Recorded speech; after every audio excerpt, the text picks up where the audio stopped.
What interested me in securities law is that I had received an MBA in finance, and it was around 1988 that I graduated, which was right after the crash. The crash was in '87. And seeing all the different legal issues that were coming up in the markets, that probably was what really got me interested in securities law. And I also felt that also when you're going to school, you're looking for jobs and you're trying to distinguish yourself from other colleagues, and so that was one of the issues. I also did the summer of my second year, I worked for the FDIC, and I saw how important securities law was even to the banking regulators. So it was interesting, and then of course in law school you also get exposure to it. Turned out to be a great choice. I loved working at the SEC. Working at the SEC, you're thrown into it and you're learning so much every day, and it actually reinforced my accounting and finance background. In fact, when we used to hire young lawyers, I said, listen, your first year you're going to be learning more finance than you are actually law. Because in order to understand how to apply the law, you have to understand the deal, which mostly is financial driven. But I would say it's my greatest accomplishment. It's the education I got there. You know, it was second to none. I saw some of the most complicated deals throughout there, and it just built on the law. I have a real good understanding of the law, and so I can look at things quickly, and so that is definitely something that I carry through every day. I can tell you I wrote the non-GAAP rules, I helped negotiate the corporate governance rules in the New York Stock and NASDAQ, but and I was part of the what they finally call aircraft carrier, because it was changing so many different rules. And then I was working with a commissioner where I got much more exposure to enforcement actions, and there I was also there with Reg FD came through. So I had lots of accomplishments and seen lots of things, but I think if you ask me what was the thing that I'm most proud of, is I took the opportunity to learn there, and it was second to none. I'm planning on running in 2024 for Congress, and first is the Republican nomination for Congress. The current holder of the seat is a Republican, so it's not going to be an easy challenge, but it's one I think I'm up to, and I'm going to give it my best shot. So that's what I'm looking forward to.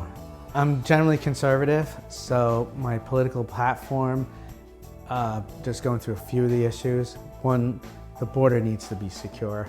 I mean, it looks like we're being invaded every day on TV. Probably the one thing that I hope to accomplish more than anything after that's done, after the border is secured, is either term limits through a constitutional amendment, or term limits, what I'll call through the market. No one ever thought you'd make a career as a congressman when the Constitution was written. They expected people to move in and out. And then I think their salary should be set to the median income of the country. You raise the median income, everyone benefits. You benefit and everyone else. But you're supposed to be living like Americans so that you feel the same problems, and hopefully we'll solve them. So it's going to be a transformation, because you're going to get new blood in and people aren't going to be there forever. So that's what I'm most hopeful that I can help and get through. But you know, I know it's going to be tough. So we need to look at how do we get more movement in Congress. People in and out. It just needs to be done, because right now we're not getting enough movement. And if you don't get a movement, it's just status quo. And so that's probably one of the main reasons I'm running. And I'm thankful that Shell allows me to do this while still, I'm not independently rich, but one of the reasons I'm running now, as opposed to 10 years earlier, the problems have gotten worse, clearly, but I think also I'm at a position where I can afford my retirement, so I don't need to win. And so yes, special interests are always going to be there, but I think I'm subject to enough where I can have my integrity. If I had to deliver one message to the Republican voters in my district, it's simple. Status quo is not tolerable. You have the opportunity to drain the swamp. We always talk about draining the swamp. Well, he's the swamp creature. Let's drain it. But number one, status quo is not tolerable anymore. When I was at the commission, I was part of the aircraft carrier, a rulemaking team. And we had just proposed this. And Commissioner Hunt, who I would soon go to work for, was a Democrat, and he basically destroyed it in his opening statement. He didn't believe in it or anything else. And shortly after it went out, I had a friend call me and say, hey, Commissioner Hunt would like to interview you. And I said, sure. Now, you got to remember, this is a different time. This is a time when the commissioners were looking for legal talent and not party affiliation. Because he clearly knew I was a Republican, and he had just slammed the work I spent a year working on with a team. So I didn't really expect that he'd want me, but he wanted me for my legal ability, which was, you know, it's something that I think it meant a lot to me because I got great experience and exposure, but it also means that I have to remember this, right? And, you know, even though someone's of a different party, doesn't mean they won't have a good idea. And I think that's something that's missing in Washington.